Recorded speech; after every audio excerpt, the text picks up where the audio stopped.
ભુજના વ્યાયામશાળા ખાતે પરંપરાગત રીતે હિન્દુ યુવા સંગઠન દ્વારા નવરાત્રી મહોત્સવનું આયોજન કરવામાં આવ્યું છે. સનાતન ધર્મનું પૂરેપૂરું ચુસ્ત પાલન થાય આદર સાથે આ નવરાત્રી મહોત્સવ ઉજવવામાં આવશે. ખેલૈયાઓને વિનામૂલ્યે પ્રવેશ આપવામાં આવશે. કંકુ તિલક કરી ગૌમૂત્ર છાંટી અને ખેલૈયાઓને પ્રવેશ આપવામાં આવશે. આગામી નવરાત્રી મહોત્સવને ધ્યાને લઈને હિન્દુ યુવા સંગઠનના ઉપક્રમે નવરાત્રી મહોત્સવ પ્રતિવર્ષની માફક આ વર્ષે પણ શરૂ કરવામાં આવનાર છે, જેને લઈને આજે સર્કિટ હાઉસ ખાતે એક પત્રકાર પરિષદનું આયોજન કરવામાં આવ્યું હતું. પત્રકાર પરિષદમાં હિન્દુ યુવા સંગઠનના નેતા અને પ્રમુખ રઘુવીરસિંહ જાડેજા, જયપાલસિંહ જાડેજા, રણછોડભાઈ આહિર, રાણાભાઈ આહિર, દિગુભાઈ જાડેજા, સ્મિત જોશી, રાજુભાઈ, અરવિંદસિંહ જાડેજા, ગૌતમ ડાંગર, સાગર ખાંડેકર સહિતના વિશ્વ હિન્દુ યુવા સંગઠનના પદાધિકારીઓ ખાસ ઉપસ્થિત રહ્યા હતા. તમામની ઉપસ્થિતિમાં પત્રકાર પરિષદ યોજવામાં આવી હતી. પત્રકાર પરિષદમાં નવરાત્રી મહોત્સવ શરૂ થઈ રહ્યો છે ત્યારે આ વખતે પણ વ્યાયામશાળાના મેદાનમાં પરંપરાગત રીતે અને સનાતન ધર્મને ધ્યાને લઈને આ નવરાત્રી મહોત્સવ શરૂ કરવામાં આવશે અને ખાસ કરીને તિલક સાથે લોકોને નવરાત્રી મહોત્સવમાં પ્રવેશ આપવામાં આવશે. વિનામૂલ્યે આ પ્રવેશ નવરાત્રી મહોત્સવમાં એન્ટ્રી આપવામાં આવશે. ખેલૈયાઓ પૂરા આદર અને ભાવ સાથે માની આરાધના કરે તેવી અપીલ રઘુવીરસિંહ જાડેજા અને જયપાલસિંહ જાડેજાએ કરી હતી અને ખાસ કરીને પ્રતિવર્ષની માફક આ વર્ષે પણ દબદબાભેર આ હિન્દુ યુવા સંગઠન દ્વારા નવરાત્રી મહોત્સવ ઉજવવાનું આયોજન કરવામાં આવ્યું છે. હિન્દુ યુવા સંગઠન 2015 થી વિધર્મી મુક્ત અને વ્યવસાય મુક્ત નવરાત્રીઓનું આયોજન કરી રહ્યું છે અને આજે 2025માં આ બધાના સહકારથી તમે જોઈ રહ્યા છો કે માંડવી, અંજાર, ભુજ અને ગાંધીધામ આ વિધર્મી મુક્ત અને નિઃશુલ્ક નવરાત્રીઓમાં જોડાઈ ગયા છે.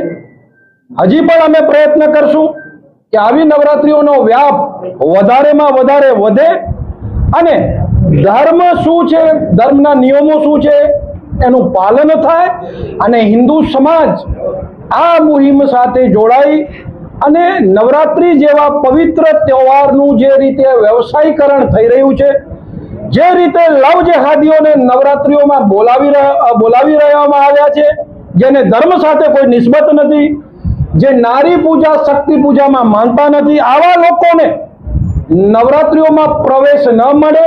એ રમવા આવતા હોય, ગાવા આવતા હોય, એ વગાડવા આવતા હોય કે કોઈ પણ પ્રવૃત્તિ કરવા આવતા હોય, નવરાત્રી પવિત્ર તહેવાર છે, ત્યાં કોઈ પણ અનિષ્ટ તત્વનું કામ ન હોઈ શકે. તો આવી મુહિમ સાથે, આવી સકારાત્મકતા સાથે હિન્દુ યુવા સંગઠન આ 10મા વર્ષે વિધર્મી મુક્ત હિન્દુ નવરાત્રીનું માંડવી, અંજાર, ભુજ અને ગાંધીધામ ખાતે આયોજન કરી રહ્યું છે. ખાસ કરીને એવી પણ ચર્ચા છે કે માત્ર એક જ નવરાત્રીનું હિન્દુ સંગઠન વ્યવસાયિક નવરાત્રીનો વિરોધ કરે છે, જ્યારે કે અન્ય નવરાત્રીઓમાં પણ કેટલા બધા જે વિધર્મી કલાકારો અથવા સિંગર છે એને લઈને આપનું સ્ટેન્ડ અથવા આપનું શું નિવેદન? બિલકુલ 2015 થી આપને ધ્યાન છે એમ કે માંડવીમાં પણ પહેલા વ્યવસાયિક નવરાત્રીઓ થતી, આજે વ્યવસાયિક નવરાત્રીઓ નથી થતી.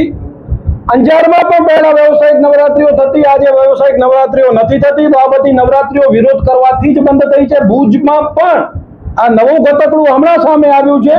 નકલ લગભગ આવી વ્યવસાયિક નવરાત્રીઓ મૃતપાય થઈ ગઈ હતી અને અમે અંદર જઈ અને વિધર્મીઓને બહાર કાઢ્યા છે. એટલે આ તો પોતાના પાપ ઢાંકવાનો વિષય છે. બાકી કોઈ 1 લાખ રૂપિયા ટિકિટ લઈ અને ધર્મની સેવા ન કરતું હોય આવા લોકોને તમારા માધ્યમથી હું પૂછવા માંગીશ કે તમારે એવી કઈ જરૂર પડી કે ધર્મને હથિયાર બનાવી અને તમારે ખીચા ભરવા પડ્યા? શું તમારી પાસે કોઈ વ્યવસાય નથી? આવા જેટલા પણ આયોજકો છે જે વ્યવસાયિક નવરાત્રી કરી રહ્યા છે, આપના માધ્યમથી કહીશ કે તમને ધર્મ વેચવાની ક્યાંથી જરૂર પડી? આ તો સાવ નિમ્ન કક્ષાનું કૃત્ય છે અને પાછા તમે સવાલ અમારા ઉપર કરો છો. જ્યાં જ્યાં આવી નવરાત્રીઓ થતી હોય એનો અમે વિરોધ કરી રહ્યા છીએ અને આપના માધ્યમથી આવા આયોજકોને કહી રહ્યા છીએ કે લાખ રૂપિયા ટિકિટ લઈ અને ધર્મ સેવા ન થાય, ત્યાં માત્ર અને માત્ર વ્યભિચાર થાય, ત્યાં માત્ર અને માત્ર ખોટી પ્રવૃત્તિઓ થાય અને ત્યાં માત્ર અને માત્ર 1000ની જમીનને 7000માં વેચવા માટે, જેમ ધ વિલાએ પોતાને ફેમસ કરવા માટે નવરાત્રીઓ શરૂ કરી હતી, એમ જ આ એક વ્યવસાયિક કોન્સેપ્ટ છે જેને ધર્મનું આચરણ પહેરાવી અને હિન્દુ સમાજને મૂર્ખ બનાવવામાં આવી રહ્યો છે.